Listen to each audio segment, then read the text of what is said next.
Est-ce que cette vidéo te dit quelque chose?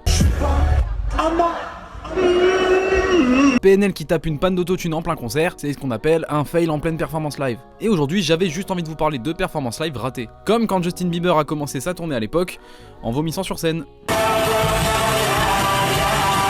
Bon, ça c'est les fails de la santé, on n'y peut rien. Mais il y a aussi des fails volontaires, comme quand Michelle Phillips du groupe The Papas and the Mamas va, pendant qu'on lui impose un playback à la télé, manger une banane pour montrer qu'elle est pas contente.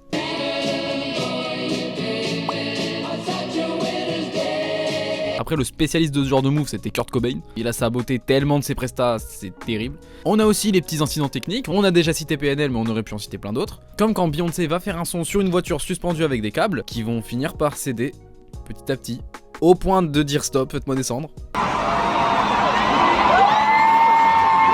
On a également les gens qui chutent sur scène, et vu que j'ai des fans de l'UJPK et Columbine qui me regardent, comme quand l'UJPK pendant l'Olympia de Columbine en 2018 a failli manger le public et les barrières.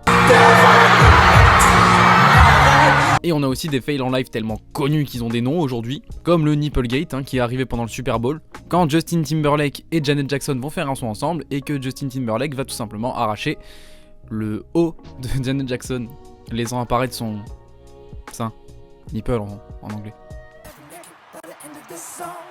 Mais bon, vu que le monde est bien fait, c'est de la faute à Justin Timberlake, c'est lui qui a évidemment pris...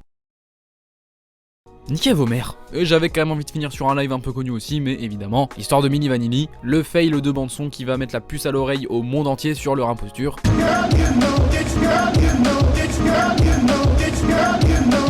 Et aujourd'hui, on sait comment ça a fini.